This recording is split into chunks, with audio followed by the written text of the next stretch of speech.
The council chamber was filled with representatives from hundreds of different worlds. Some had scales, some had fur, and some looked like floating clouds of gas. They all sat in their special seats designed for their unique bodies. At the center of the massive room, a human stood alone under a bright spotlight.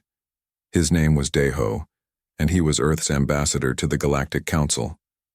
He wore a simple black suit, which looked plain compared to the colorful robes and armor worn by other aliens. His face was calm, but his hands shook slightly as he held a small data device.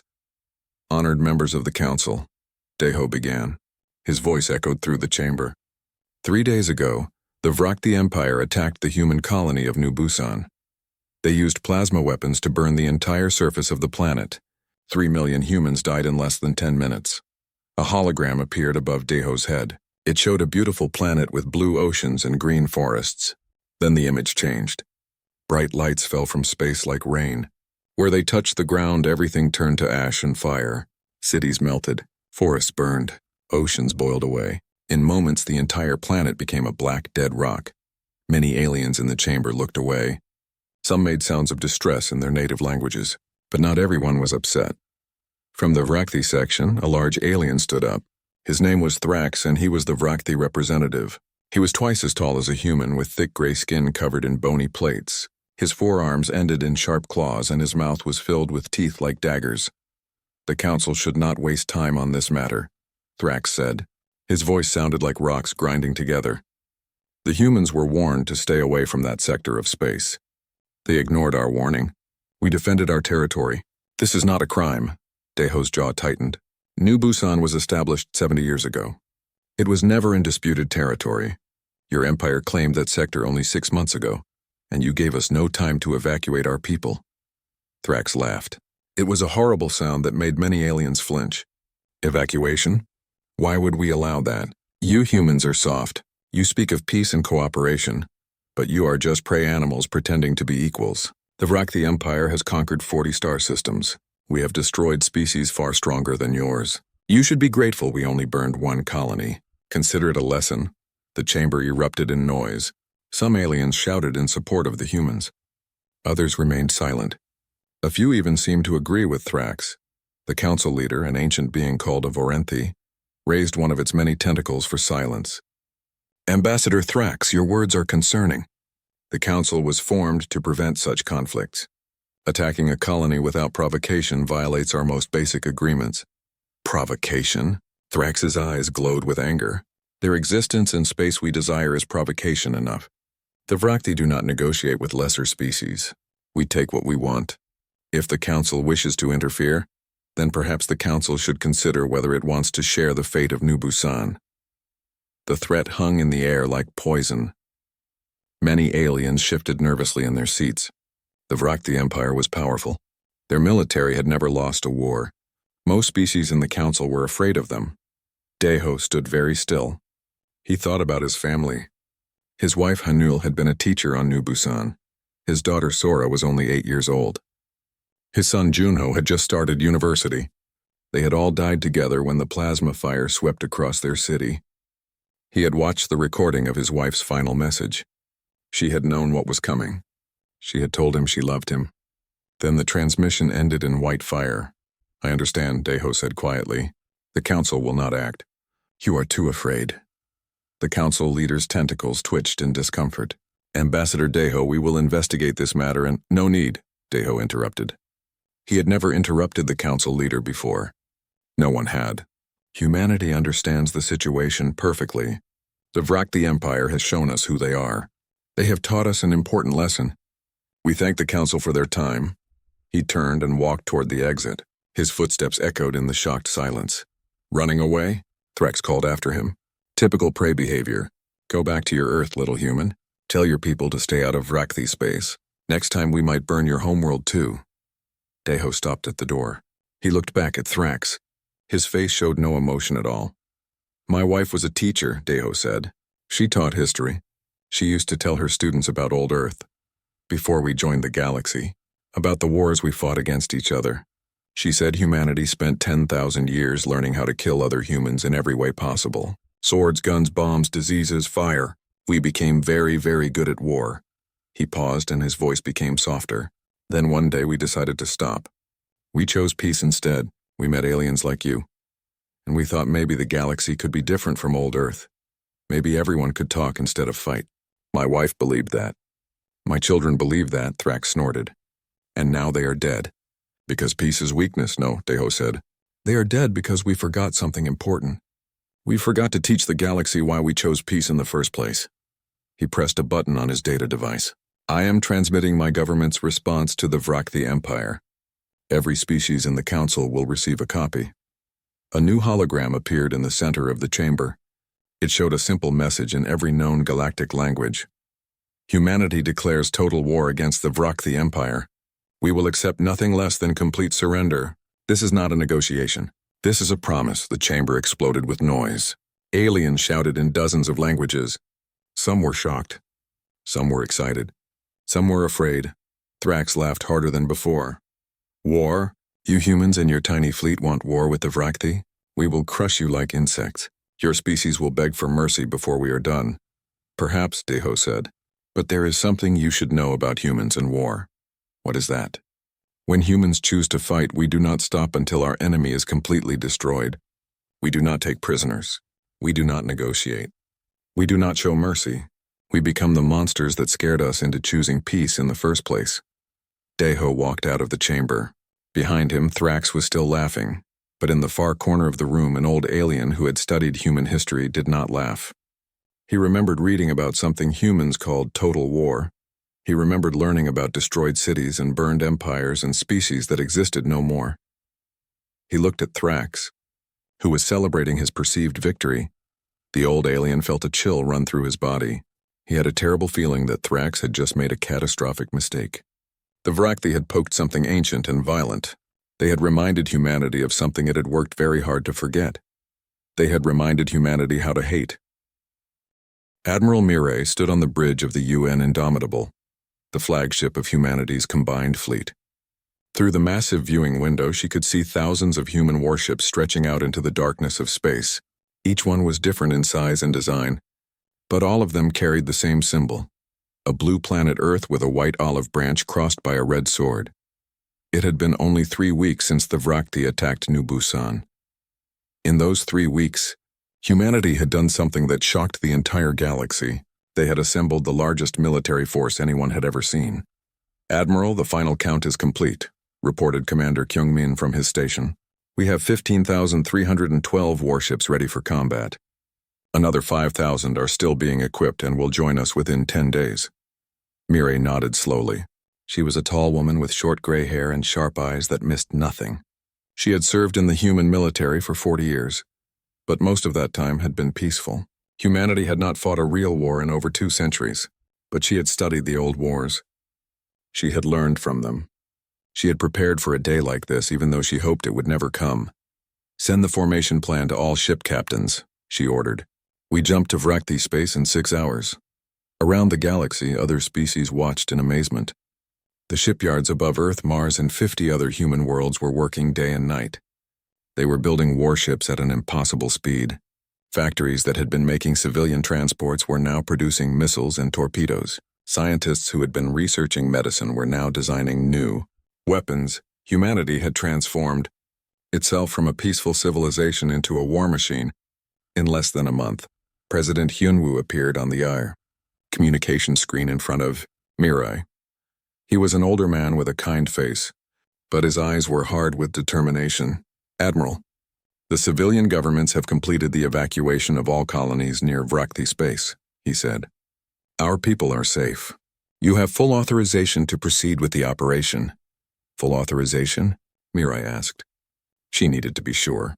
Full authorization meant she could use any weapon, any tactic, without restriction. It meant the rules of warfare were gone. Full authorization, Hyunwoo confirmed. His voice was heavy with the weight of his decision.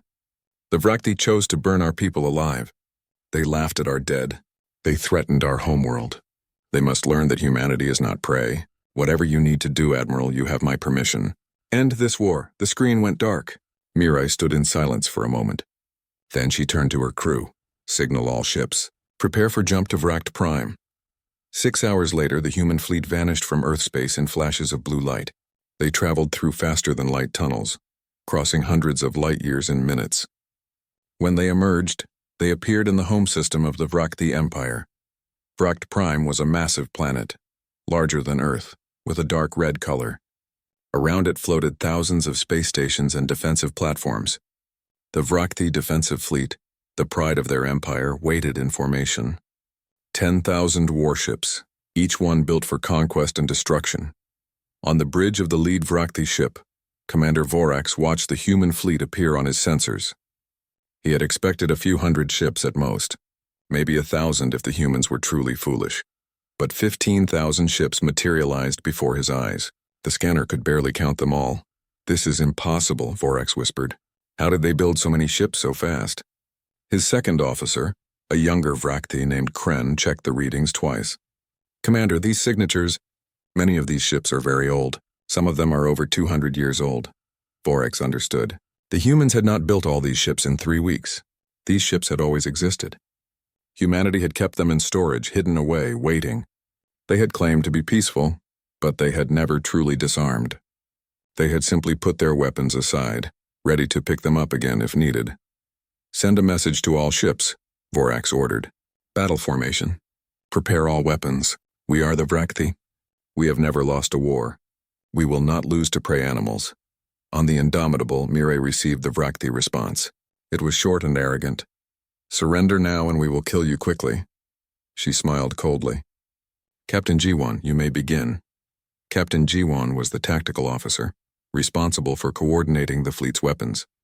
She was young for her position, only 35 years old, but she had studied warfare her entire life. She had memorized every battle in human history. She knew exactly how to destroy an enemy. "All ships begin firing sequence," Jiwan said calmly into her communicator. Pattern Omega-7. The human fleet opened fire. What happened next would be talked about across the galaxy for generations. Humanity had signed many treaties with the Galactic Council.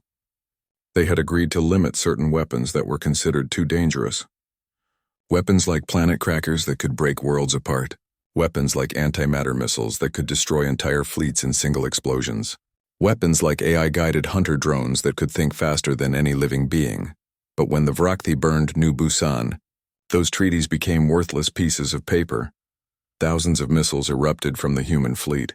They were not normal missiles. Each one was powered by antimatter, the most destructive substance in the universe. When they hit Vrakthi ships, there was no explosion. There was just a flash of pure white light and then nothing. Matter and antimatter touched and destroyed each other completely, leaving not even atoms behind. The Vrakthi fleet tried to defend themselves. They fired their plasma cannons and launched their own missiles. Some human ships were hit and destroyed, but for every human ship that fell, 100 Vrakthi ships vanished into light. Commander Vorax watched his fleet die around him. His sensors showed ship after ship disappearing from the display. The humans were using weapons he had never seen before. Weapons that ignored shields. Weapons that moved too fast to dodge. Weapons that thought for themselves. "All ships, retreat," he shouted. "Fall back to the planet's defensive platforms." But there was nowhere to run. The human fleet had surrounded them. More human ships kept appearing from faster-than-light jumps coming from different directions. The Vrakthi were trapped. A new type of weapon activated. Millions of small drones, each one no bigger than a fist, poured out of human carrier ships. They moved in swarms like insects, coordinating with each other through AI networks. They attacked Vrakthi ships from every angle, finding weak spots, cutting through armor, destroying engines and weapons. Vorax's flagship shook as drones attached to its hull and began cutting inside. He heard his crew screaming over the communicators. He heard ships exploding. He heard the end of everything his empire had built. "Send a message to the humans," he gasped. "Tell them we surrender." Tell them his ship exploded before he could finish. The antimatter core breached, and Commander Vorax became light and energy, scattered across space. 17 minutes after the battle began, the Vrakthi defensive fleet ceased to exist. 10,000 warships were gone. Not damaged, not disabled, gone, completely destroyed. Admiral Mirai watched the last Vrakthi ship explode. Around her, the bridge crew was silent. They had just witnessed the most one-sided battle in galactic history. "Begin landing operations," Mirai ordered. "All Marine divisions prepare for planetary assault. Remember your training. Remember New Busan. Show no mercy to those who fight. Show no cruelty to those who surrender. Deep in the bowels of the Indomitable, Sergeant Borum checked her armor one last time. She was a Marine, a soldier trained for ground combat. Around her, 10,000 other Marines prepared their weapons and equipment. Listen up, Borum told her squad. The Vrakthi thought we were soft. They thought peace made us weak. Today we teach them the truth. Humanity chose peace because we were tired of war. But we never forgot how to fight. We never forgot how to win. Now move out. We have a planet to conquer. The dropships launched from the human fleet, falling like rain toward Vrakt Prime. The Vrakthi had laughed at humanity's pain. Now humanity was coming to their home. And humanity was not laughing. Dr. Sunmi sat in the command center on Earth, surrounded by dozens of holographic screens. Each screen showed a different Vrakthi colony world. She watched as human fleets arrived at each one, and she recorded everything that happened. Her job was to monitor the entire war and make sure humanity followed the rules they had set for themselves.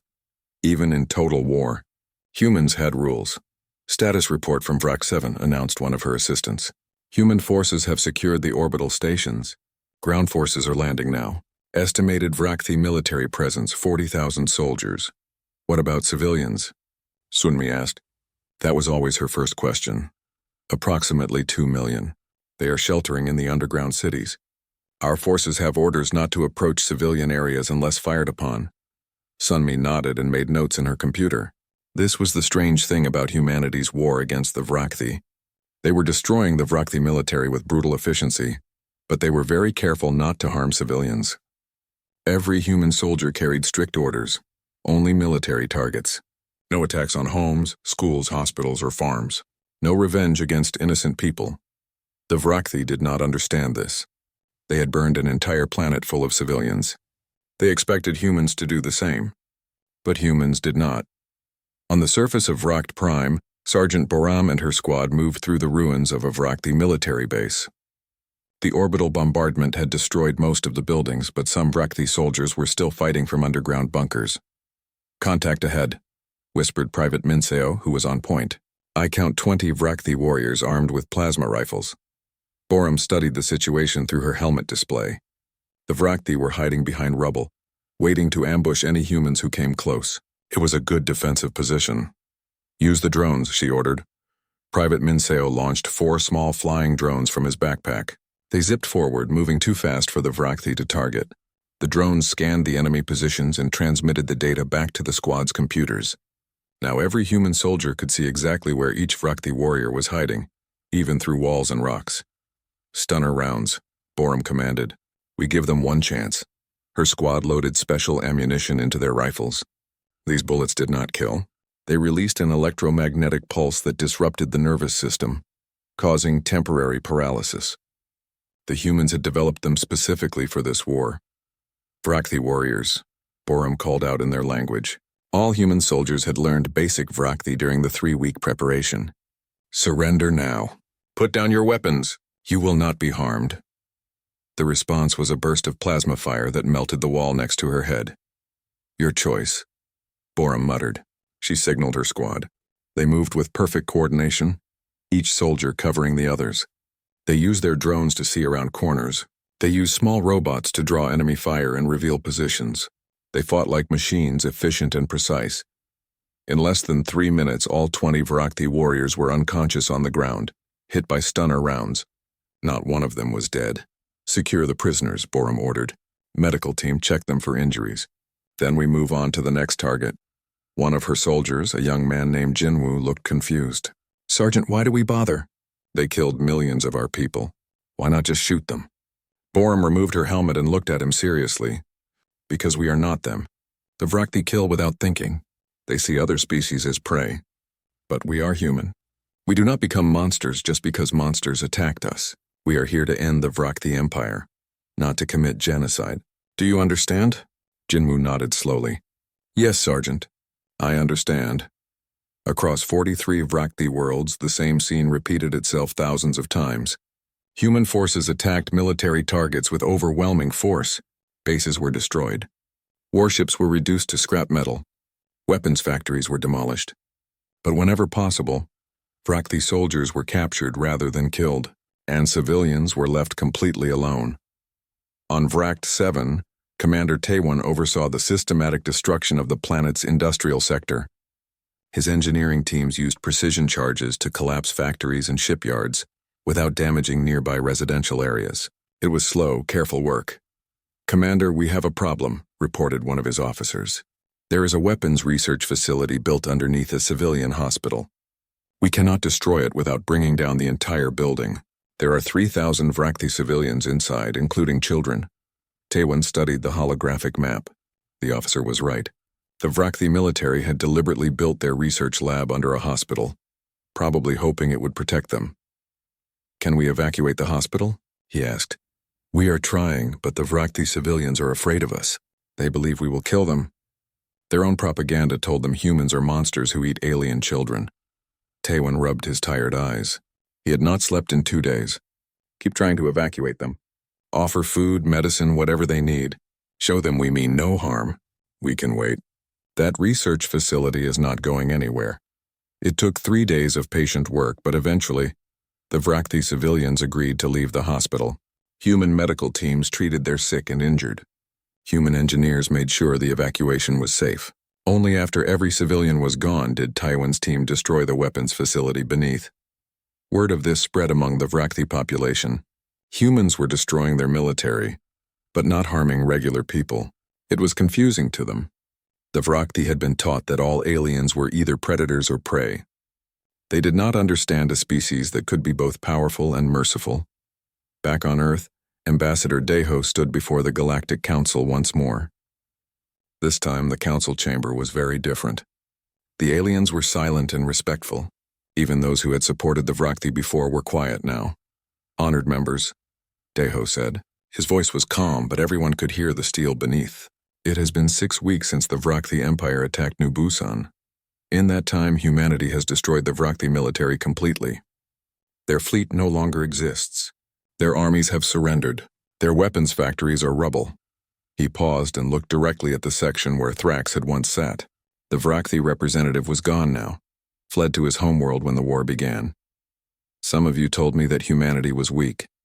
You said our peace was cowardice. You watched as the Vrakthi burned our colony and you did nothing. You were afraid." Several aliens shifted uncomfortably in their seats. "I do not blame you for being afraid," Daeho continued. "Fear is natural. But I want you to understand something about humanity. We were not afraid of the Vrakthi. We were afraid of ourselves." He activated a hologram showing human history. Images of ancient wars flashed by. Armies with swords, soldiers with guns, cities destroyed by bombs, entire populations wiped out by weapons of mass destruction. For thousands of years, we humans fought each other. We killed each other in every way we could imagine. We became very, very good at destruction. Then finally, we were so horrified by what we had done that we decided to stop. We chose peace. We put away our weapons. We came to the stars hoping to find a better way. The hologram changed, showing human colonies among the stars. Humans working peacefully with aliens. Humans helping to build hospitals and schools on other worlds. We wanted to believe that the galaxy could be different from old Earth.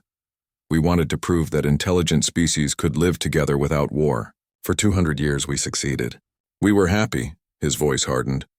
Then the Vrakthi burned New Busan. They killed 3 million humans who believed in peace.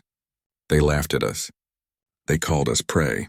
They reminded us of something we had tried to forget. Daeho looked around the chamber, making eye contact with as many aliens as he could. They reminded us that we are still human. We still remember how to fight. We still remember how to win. And most importantly, we remember how to end wars permanently.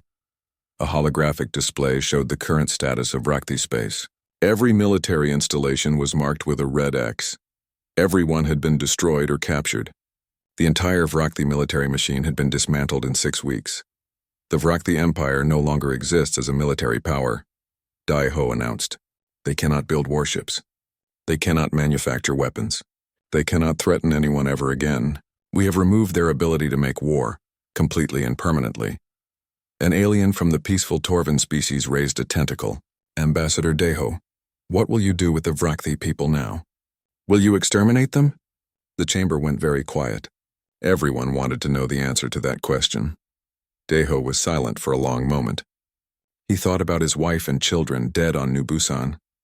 He thought about the 3 million humans who had been burned alive. Part of him, the angry part, wanted revenge, wanted to see the Vrakti suffer as his family had suffered. But he was human, and humans, even in their darkest moments, tried to be better than their worst impulses. No, he said finally, we will not exterminate them. That would make us the same as them. Instead, we are going to do something much more difficult. Something that will take generations. We are going to teach them. Teach them what? The Torvin asked.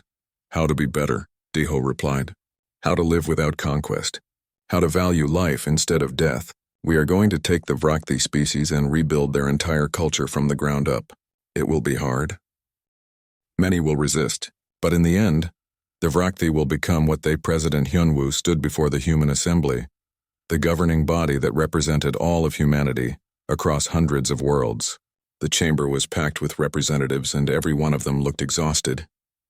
They had been debating for 3 days straight about the same question. What should humanity do with the Vrakti? The Vrakti Empire is defeated, Hyunwoo said, his voice echoing through the chamber. Their military is destroyed. Their weapons are confiscated. Their fleets are scrap metal floating in space. They cannot threaten us or anyone else anymore. But the Vrakti people still exist. 4 billion of them spread across 43 worlds. We must decide their fate. General Yuna stepped forward. She was a tall woman with scars on her face from her younger days as a combat soldier. She had led the ground forces during the war.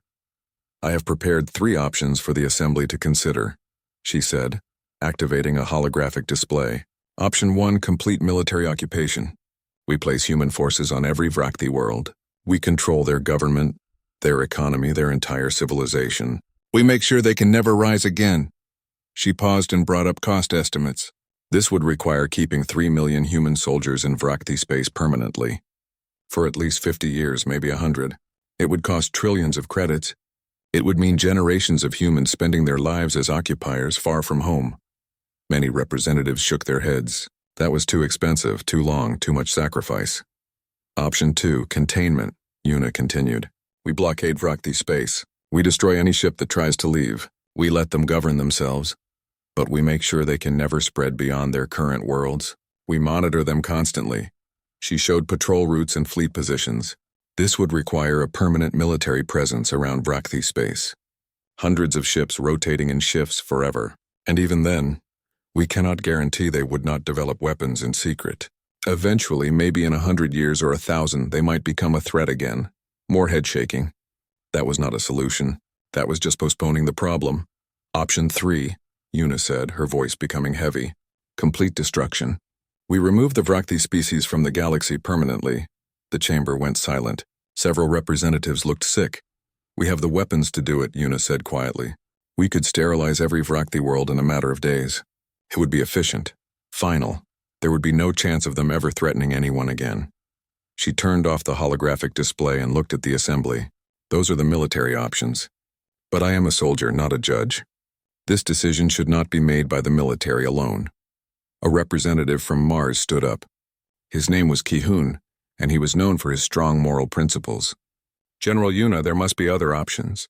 What you have described is either eternal warfare or genocide. Humanity must be better than that. Then tell me what better option exists, Yuna challenged. The Vrakti cannot be trusted. They worship strength and conquest. Their entire culture is built on dominating other species. You cannot negotiate with them.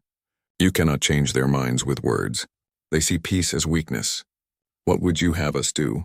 Before Ki-hoon could answer, a scientist named Dong-hyun requested permission to speak. He was a geneticist, one of the leading experts on alien biology. There is a 4th option, Dong-hyun said nervously, one that the military has not considered. We could alter the Vrakti genetically. The chamber erupted in confused discussion. Genetic alteration? What did that mean? The Vrakti are aggressive because of their biology, Dong-hyun explained. They evolved on a harsh world where only the strongest survived. Their brains produce excessive amounts of certain hormones that make them violent and territorial. We could modify these genes. We could make them less aggressive, more capable of empathy and cooperation. You want to change who they are? Asked a representative from Europa Station. Change their very nature? Yes, Dong-hyun admitted. It would take time. We would need to treat every Vrakti alive today.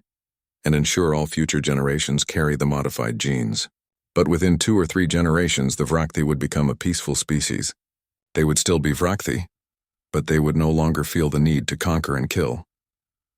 The debate that followed was intense. Some representatives thought this was a brilliant solution. Others thought it was horrifying, a violation of the Vrakthi's basic right to exist as they were. Some argued it was more merciful than genocide. Others said it was genocide, just slower and more subtle. Finally, Ambassador Deho stood to speak. The chamber fell silent immediately. Everyone knew Deho had lost his family to the Vrakthi. If anyone had the right to decide their fate, it was him. Deho walked slowly to the center of the chamber.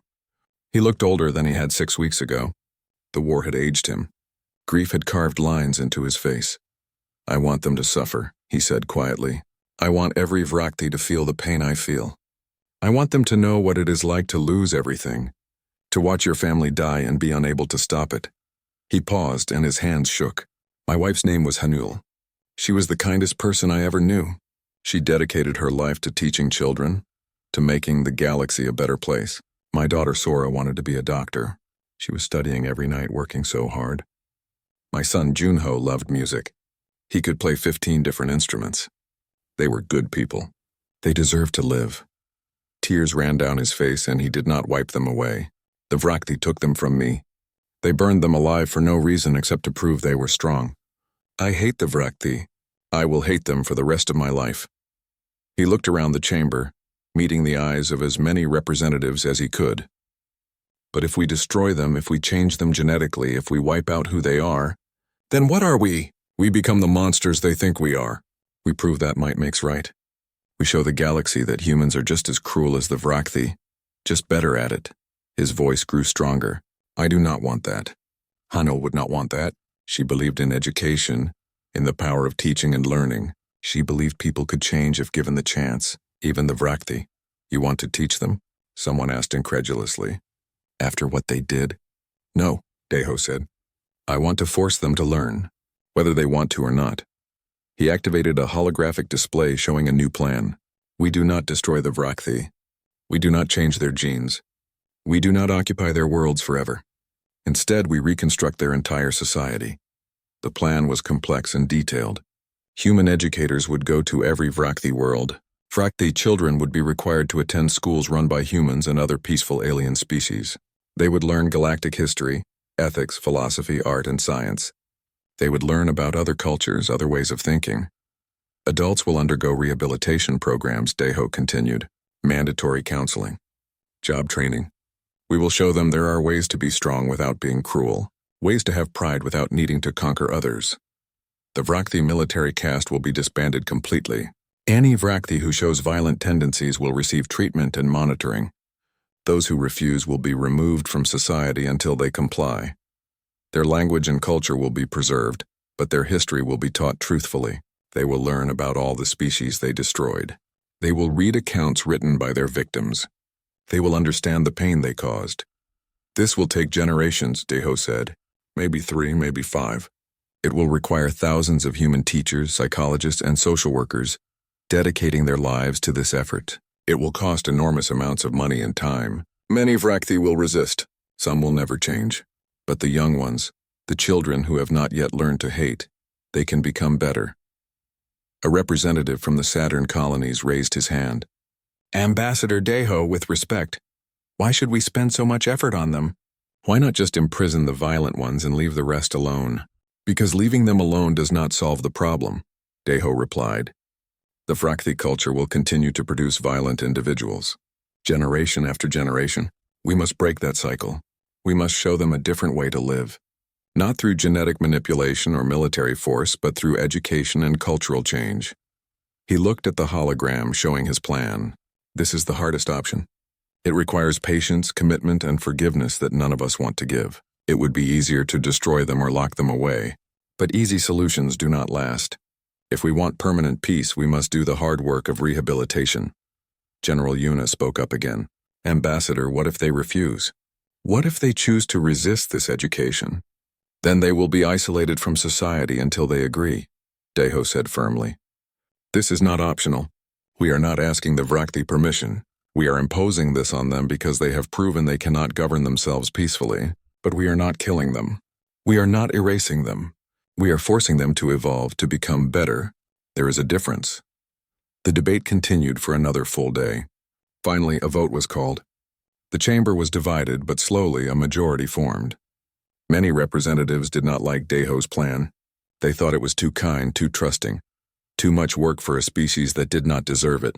But they voted for it anyway, because the alternatives were worse, because humanity had decided long ago that 200 years had passed since the war between humanity and the Vrakthi Empire.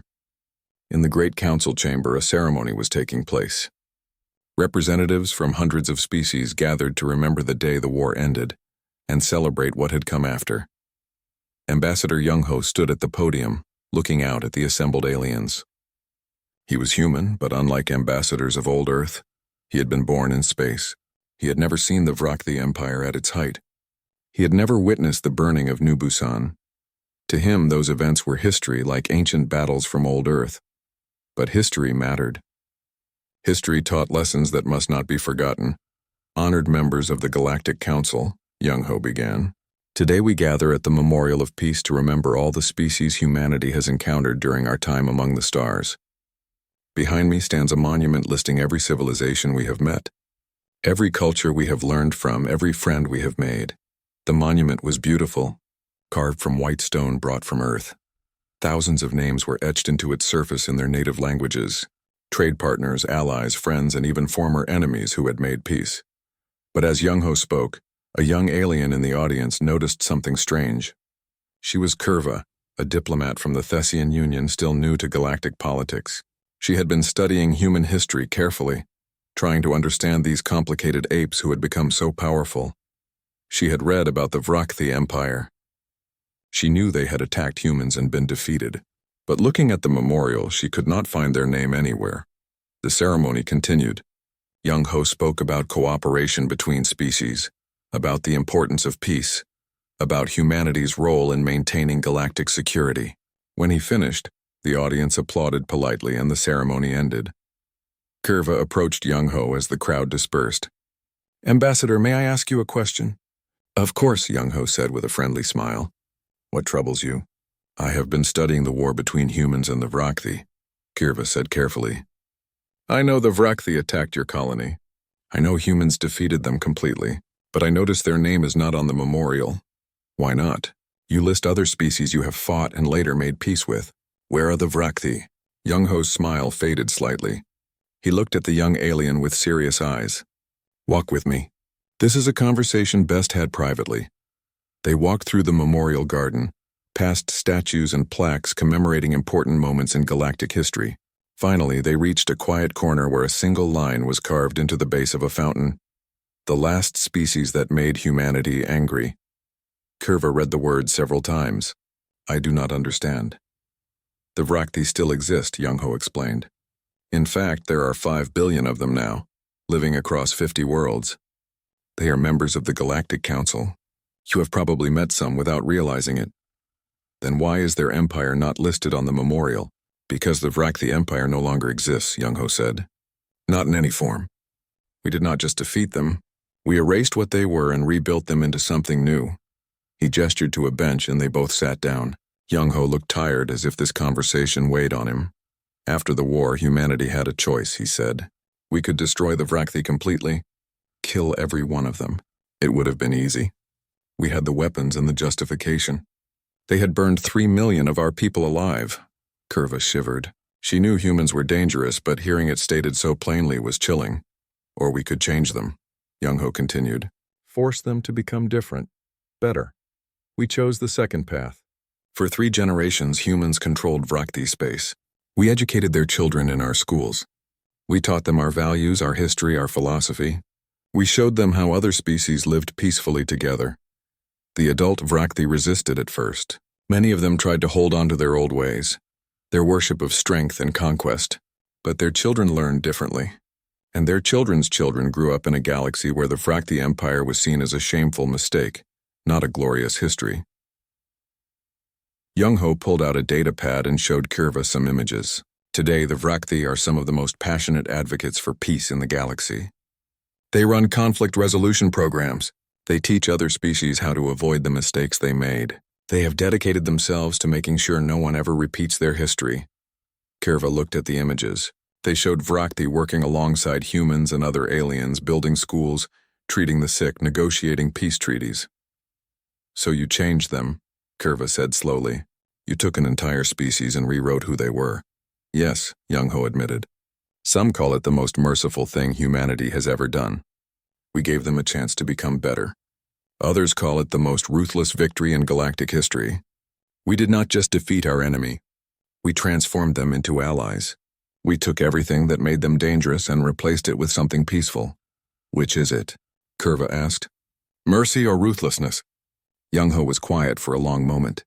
I think it is both. That is the nature of humanity.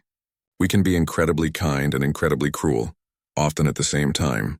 We chose not to kill the Vrakti, but we did kill the Vrakti Empire. We let the individuals live, but we destroyed their culture and replaced it with one we found acceptable. He looked at the inscription again. The last species that made humanity angry.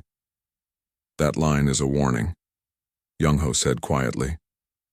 It reminds everyone, including us, of what humans are capable of when pushed too far. The Vrakti learned the hardest lesson possible. They learned that humanity does not fight wars. We end them, permanently, completely. Kirva felt a chill run through her body. Are all humans this frightening? Young-Ho laughed, but it was not a happy sound.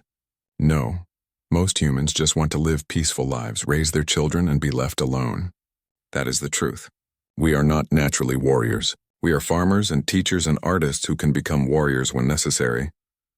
But that makes you more dangerous, Kirva said, understanding dawning.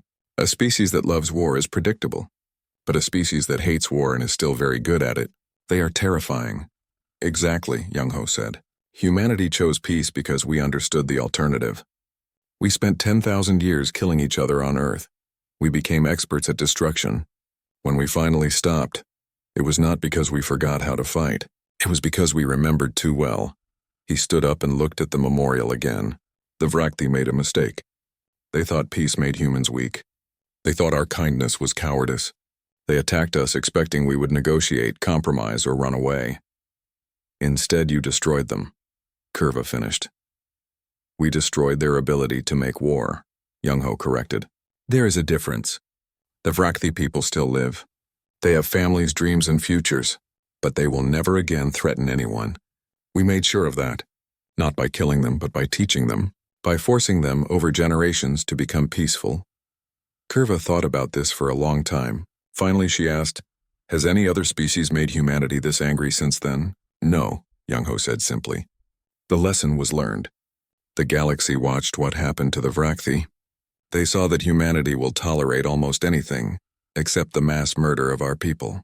Attack our ships and we will negotiate. Steal our resources and we will find a solution. But kill millions of civilians? Laugh at our pain? Threaten to do it again? He let the sentence hang in the air unfinished, but Kirva understood. The Vrakti were the last, Young-Ho said, and they serve as an example. A reminder that humanity prefers peace but can deliver absolute victory when necessary. They walked back toward the main memorial.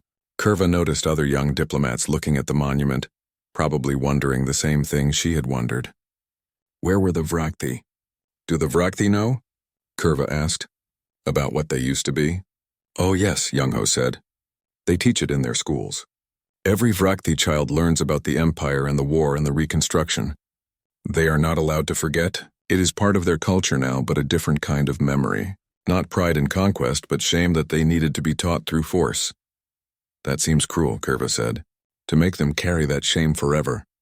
Perhaps, Young-Ho agreed, but it is necessary. If they forget, they might repeat their mistakes. The shame keeps them honest. It reminds them why they must always choose peace now. They reached the main plaza where other diplomats were gathering. Kirva saw several Vrakti among them, talking and laughing with aliens from other species. They looked friendly, peaceful, nothing like the warriors she had read about in history books. One of them, a young Vrakti diplomat named Thera, noticed them watching and came over. Ambassador Young-Ho, it is good to see you. And this must be the new Thessian representative I have heard about. Thera, this is Kirva. Young-Ho introduced them. I was just explaining to her about the memorial. Thera's expression changed. She understood immediately what they had been discussing. Ah, you were asking about why the Empire is not listed. Yes, Curva said, a bit embarrassed. I hope I did not offend. Not at all, Thera said gently. It is a fair question. The answer is simple. The Vrakthi Empire is not on the memorial because it should not be remembered or honored. It was a plague on the galaxy. Humanity cured that plague, but the process was painful for everyone, especially humans. She looked at Young Ho with what seemed like genuine regret.